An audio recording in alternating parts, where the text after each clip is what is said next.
Imagine you waking up one day and you are surrounded by total, complete darkness. That's my reality. I am totally blind, but I never let my blindness to define me. My name is Mettco Sabic. I am licensed massage therapist, entrepreneur, transformational coach, and speaker, and author of the book Second Sight. What you're about to hear isn't just my story. It's a story of survival, fear, and uncertainty, but also is about resilience, faith, and transformation. I faced the fear, loss, isolation, and also I found the strength I never knew I had. This is not just a story about blindness. It's about kind of clarity that comes only from losing everything. I refuse to let my past to write my future. It's about story to accept pain and use it for purpose. It's my life journey. It shakes me, breaks me, and rebuilds me. And I'm hoping it will also shake you too. What you're about to see now, it's my 2010 presentation speech at Indiana Purdue University. Stay to the end and I will have a very important message for you.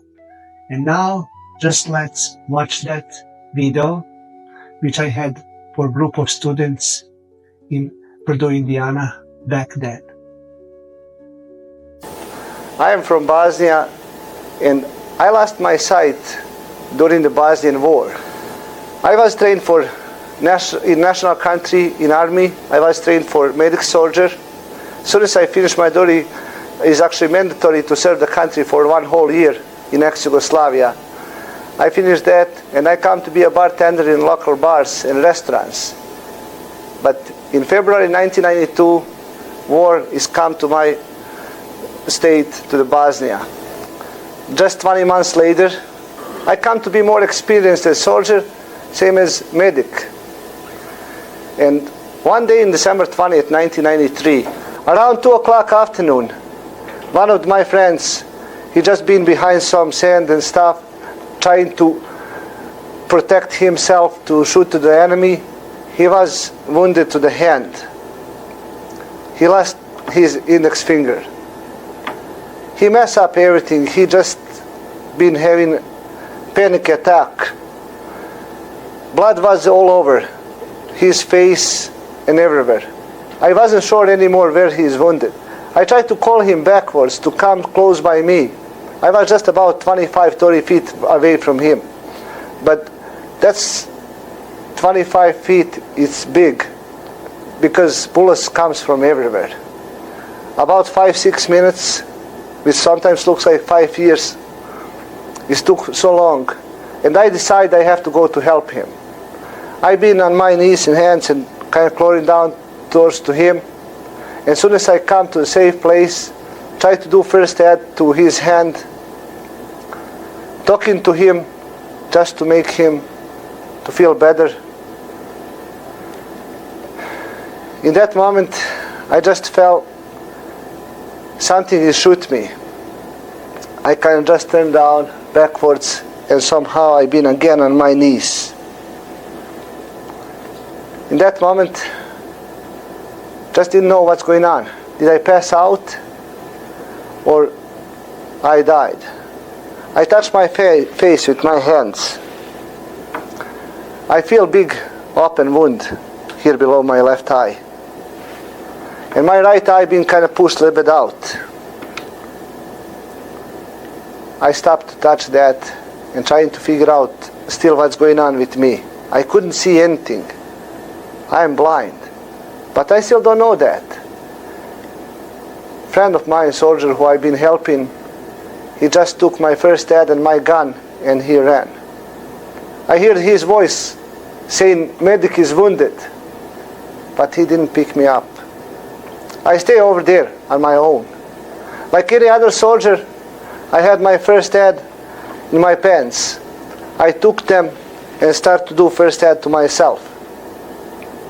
Laying down, I've been feeling some bullets coming towards to me. trying to figure out where I was, trying to remember the pictures which I saw, where he was it.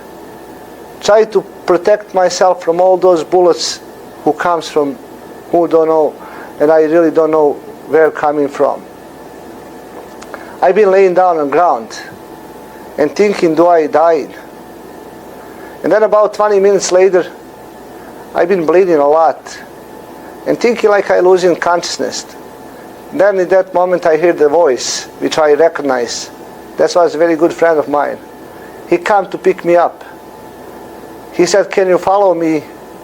I said, maybe. He said, just, we'll be down on the ground and you will follow, you'll touch my boots. That's actually how that day we go out from that field.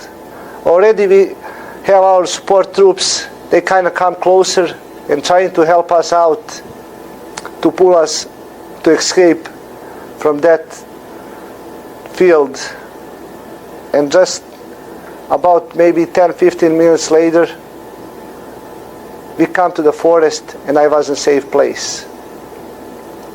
I didn't pass out in that moment, but on the way to the hospital I did that several times. That was a doctor who comes to visit me, like checkup. She says, good morning, Dr. Katušić. Then I was sure that was doctor in visit. I asked him what's going on with me. He said, we took care about bullet. You've been wounded below your left eye. We took surgery. We make surgery and took that bullet out. We did best we can with your eyes, but we couldn't do much. I said, what that means? He said, it's a lot of damage, but you will be fine. I said, how you mean I will be fine? Do I will be able to see it again? He said, maybe one day, but not now. I said, what that means? I am blind? He said, sorry, but you will be for some time. In that moment I feel another wound. That one was harder. That was shot to the heart. I just feel so bad. I start to mess up everything around me, drop the stuff around, throw them away, all those IVs which was plugged to my veins. Kick in the mirror and sink next to me, that nightstand. But they jump over me and give me some shot. And after that I don't remember anything, I fell asleep. My girlfriend, Alma, today my wife, she came to my home when she has enough power and energy to not present her feelings, to actually see me like old Mettco, like nothing has happened with me. That's actually given me a lot of hope for my future. And since that day, hope stands for hold on, possibility exists. Love. Love is something which happens to people every single day. Just depend who receive the love and how get and how using love. Love in that time just happened to me and my wife more than ever. 7 months later, we are married. Finally, in October 1995, war is over. We come back to our home city from refugee camp. My wife, she was pregnant. And just March 3rd, 1996, we got the baby girl Sandra. That was the best feeling I ever could feel. Now I'm not just husband.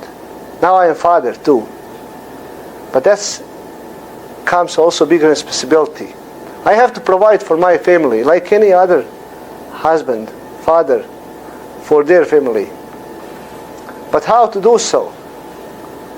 We was thinking what we can do, what's easier to do, what's best. But wherever we think, just next minute, we deny that because we didn't have money, we didn't know what to do. And it's just that war is just over like a few months ago, but still was same. We had food, no more bullets around, but everything else is pretty much same. When something bad happened, thanks God, good stuff happened too. Just in that time, United States of America is offering refugee program. People who likes to come to United States, they can apply for that program and they can come over here. As soon as we heard for that from people who still was in refugee camps, we go there to Zagreb, Croatia, we apply for that program, and just 4 months later, on my daughter's first birthday, we came to United States of America. We arrived first to Chicago. Actually, my wife uncle, he sent us visa and we waiting for him. But I will never remember, I forgot that day. I remember all time that feelings and so many questions I've been asking just on that 5-7 miles away from O'Hare to my wife's uncle house. First weeks wasn't easy.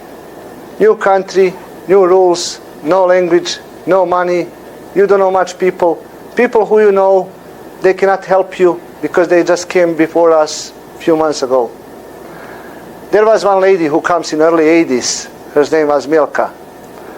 She spoke English, she finished the college here, and she offering us help to just do those bureaucracy stuff, all those paperwork, from social security number to the applications for other stuff, open up, go to the welfare to get the food stamps and other assistance. Just she was very, very helpful, and she does that all voluntary. She just willing to help. She make all those appointments for me to go to University of Chicago to check do I will be able to restore my sight. I had 14 of those appointments. End of the April was my last one. I had big hope. I just been waiting what doctors will say, what's that result, what they will do. Do they will do surgery or not? We all wasn't sure. Me, my wife Alma and Milka, we were sitting in lobby area, in waiting room, just waiting to doctor to call us. Just a little bit later, they call Sabic, come on in. We came to that room, we spoke about some stuff, and about an hour later, Alma, Milka and I, we was on way back home. I wasn't lucky. That's was second time when I feel same wound to my heart. I just feel I will die or I willing to die. I just didn't feel I like to live. Actually, I just would like to just be out of United States, to be maybe on a different planet, maybe be somewhere alone. Just feelings been changed a lot. Next 3-4 months of my life, I had very big misery. I didn't know what to think. For me, every day was same.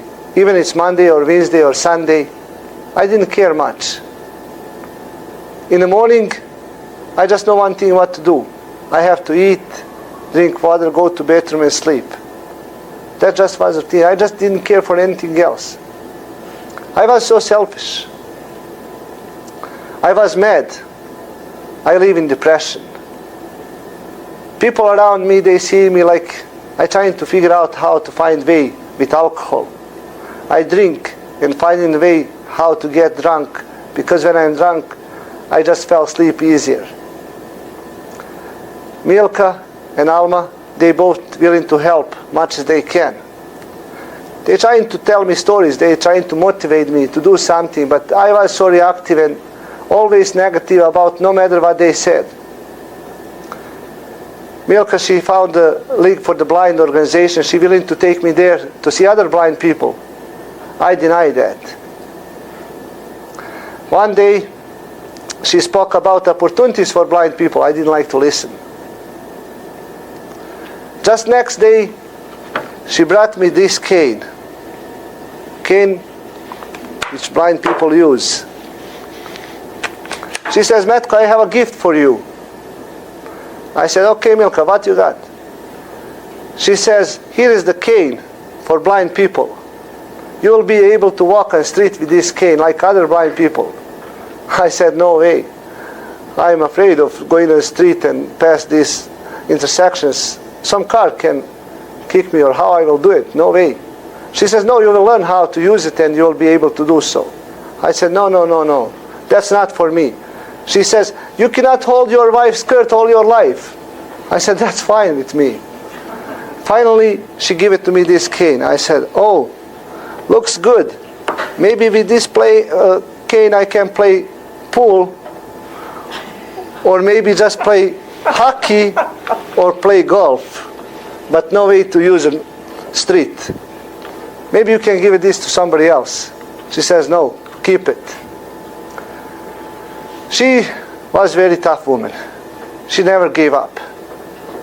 One day in August, she calling me in the afternoon. She says, Mettco, I have somebody who likes to meet you.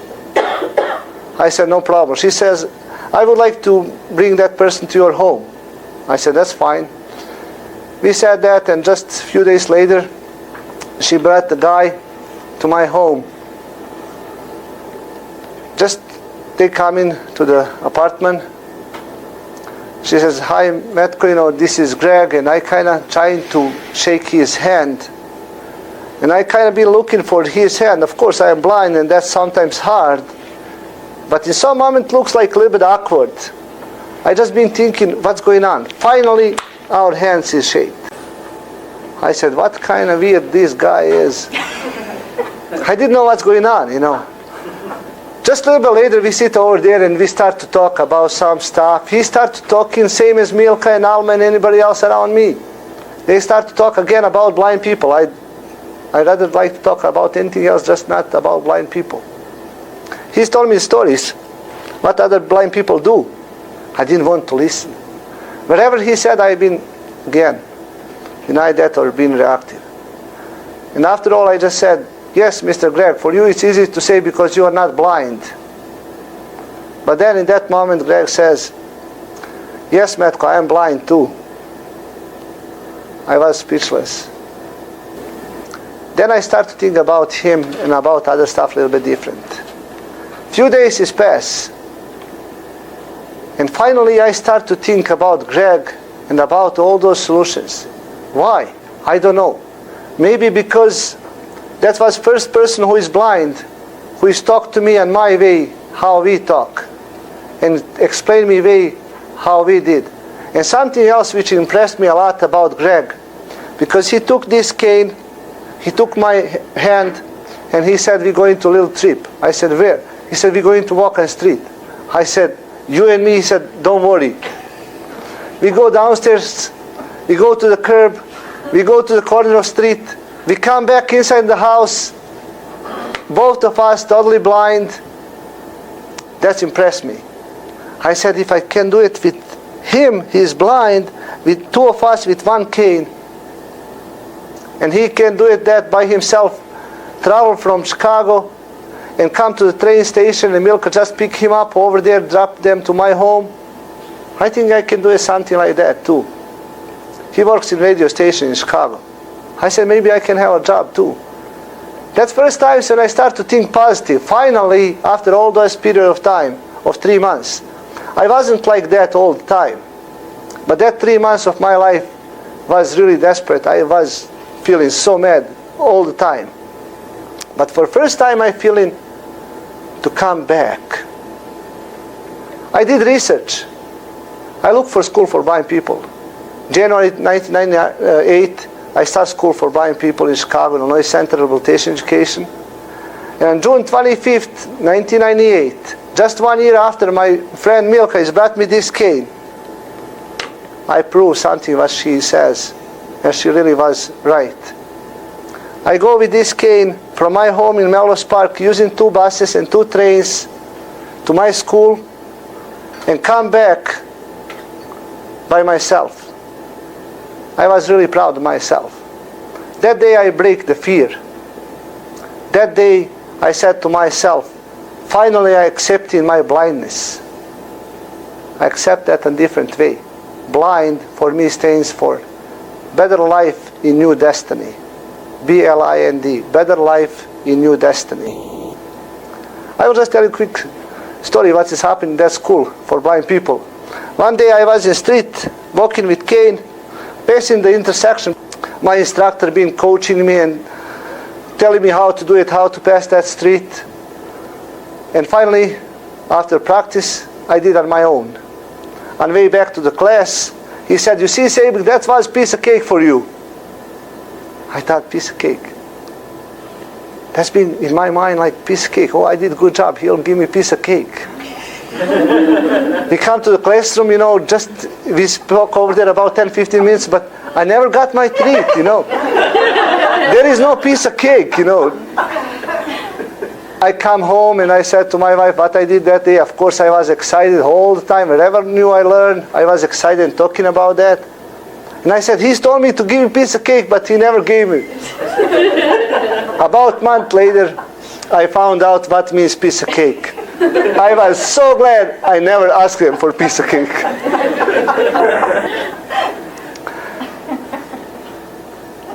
Then after that, I start school for English second language. Come to be a distributor for some companies. Moved to Fort Wayne year of 2000. Graduated from school for massage therapy.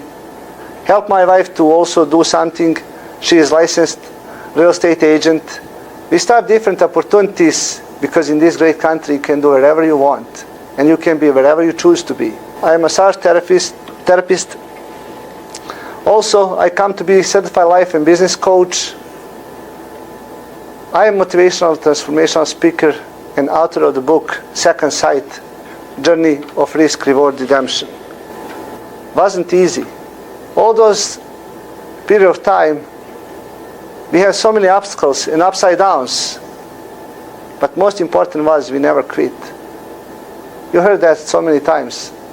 Winners never quit and quitters never win. All this period of time, just been helping each other to push to the top of the hill. Sometimes helping each other, pushing harder, depend who needs more help. But I don't care. Most important is we are both on top of the hill. But from that top of the hill, you can see farther. No matter what's happening in your life, we can change that. Now I like to go a little bit backwards. Why I had that miserable life? Because I've been focused myself on stuff what I cannot do. I switch my focus on stuff what I can do, and my life come to be better. Another thing, I come to have more and higher self-esteem because I see in the progress. Anytime I succeed in something, make me more proud of myself, and I have higher self-esteem to go farther to the next goal. Little by little. Small steps. If you succeed overnight, you will fail overnight. But like little baby, when grew up, when this baby kind of small and cannot walk yet, that baby cannot run.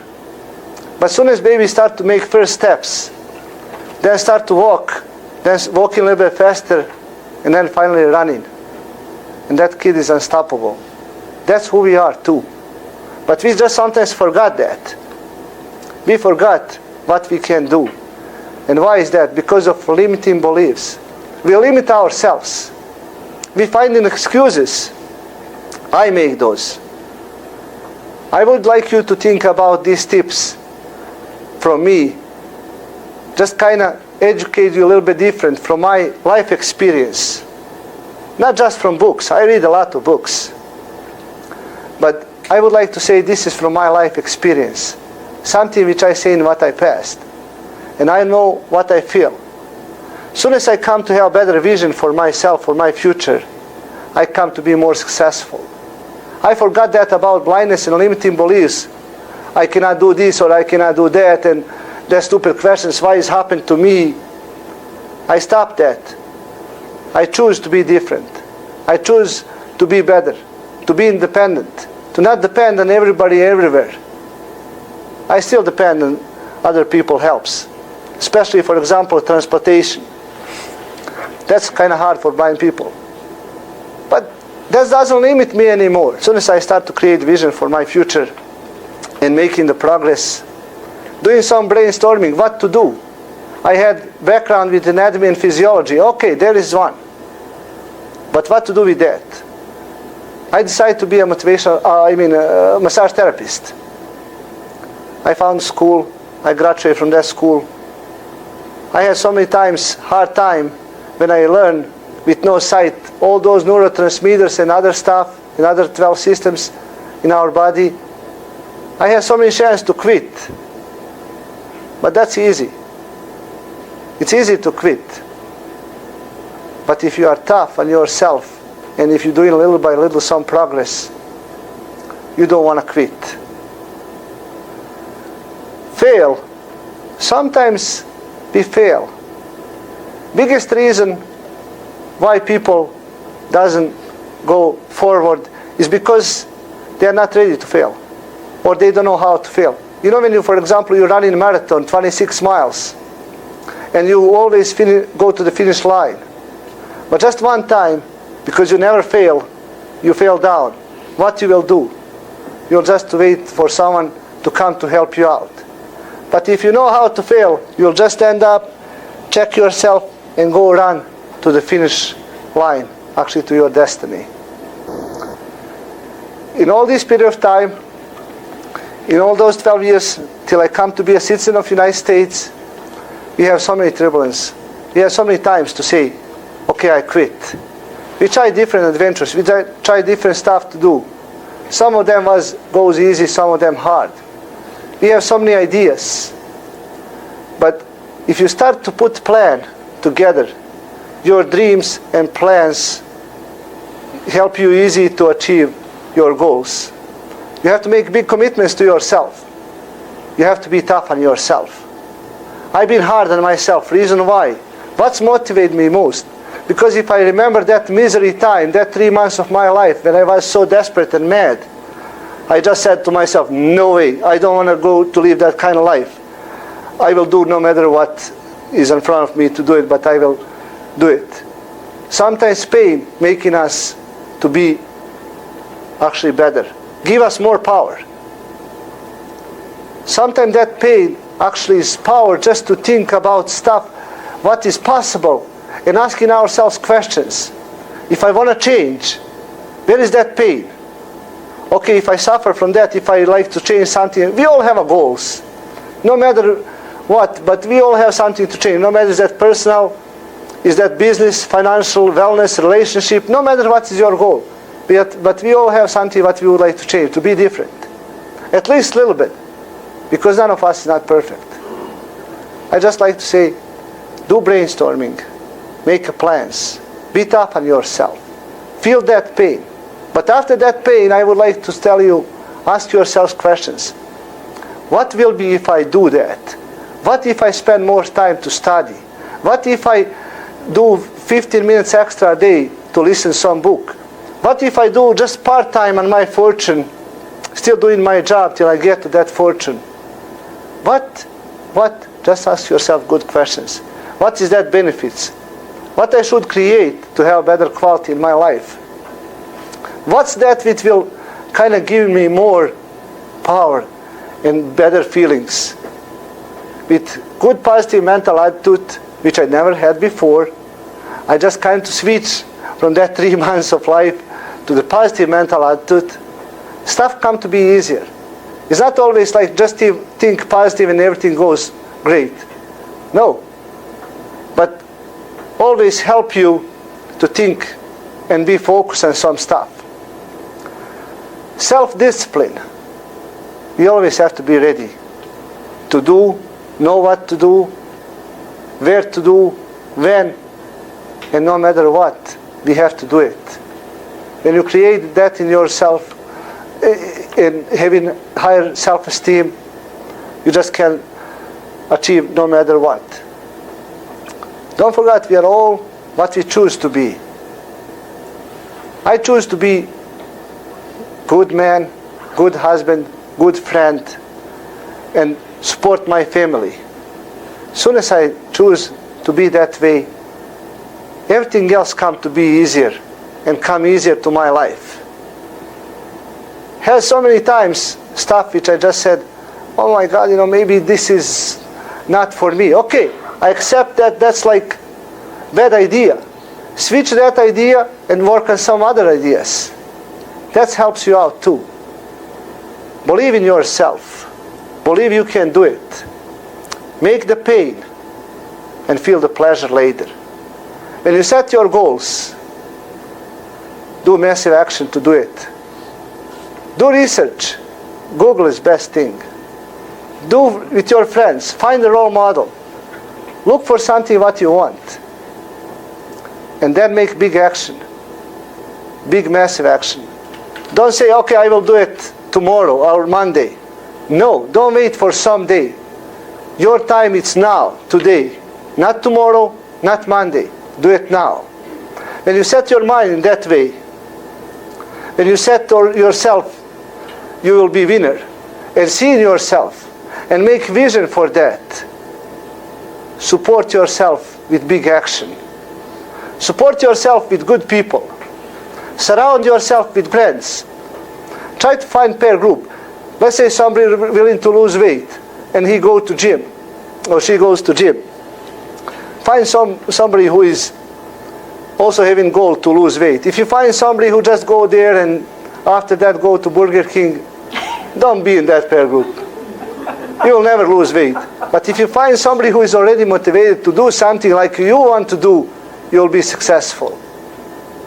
Sometimes you'll find the people who is kind of reactive, or somebody who is negative or saying to you, oh man, that's not for you, just you can forget it. Just, it's better to you stay this way. Reason why they do so, because they don't want to lose you. But you want to change yourself. You want to go to the higher level of self-esteem. Let that people to be over there, or help them out to bring them with yourself. Always is around some negative people. But I'm sure you can find two of them. Introduce them to each other and just run from them. Go on your way and do something good for yourself. After all, I would like to tell you this. I heard some good quotes. I heard some stuff which kind of helps all people. I'm hoping today, when I tell you my story about my journey to success, this beautiful lady, my wife Alma, she never see me like blind guy. She always helping me to focus on good stuff and stuff that I can do. Not on just stuff what I was thinking about I will not be able to do ever. Today I even can drive the car. Last time, that was 2 years ago. She doesn't allow me anymore because she says, stop. She says that too fast. I just been kind of pushed the brake so fast. She kicked that mirror inside in the middle of the car. And believe me, she blamed me. She says that's my fault. I always say, no, it's not. Because you didn't put your belts on. You see, that was her fault. I see myself successful. And I know, guys, in this great country, with all those opportunities, you can do it wherever you want. Just you have to be focused, have a good discipline, believe in yourself, and you will achieve no matter what is your goal in front of you. And don't wait for tomorrow. Do it now. Today when you come home, do it now. Do some brainstorming. Check what you can do. What is that what you want to change? And do it. If me and my wife, with no money, with no English, with not knowing much about culture and everything else in this country, we could make it and make this progress, own 4 or 5 different businesses, I'm sure you can do it too. Just with 10% of effort, what we put into it, I'm sure you can do 10 times more. I'm sure for that. Because in this country, you can do wherever you want. This is America after all. And I would like to say one more quote, which I heard from Henry Ford. It says, came together is beginning. Live together is process. And work together is success. I like that quote. And after all, one more from Walt Disney says, stop talking, let's doing. Thank you, guys. Thank you. Thank you for walking today's journey with me. If anything I learned is this: We are not defined by something what's happened to us. We are defined how we rise from it. Since I lost my sight, everything is changed, but I am deepening in more into my vision, and now I'm ready to help others with theirs. If this story resonates with you, please like, leave a comment, and share with somebody who needs it. And also, don't forget to subscribe. We'll have more powerful stories and transformational content. If you are ready for your transformation, please contact me and I will explain how coaching can support you. My journey taught me how to turn pain to power. And now I'm ready to help others to do the same. Your next chapter in life doesn't have to be like your last one. Let's write a new chapter. Let's do it together. Thank you.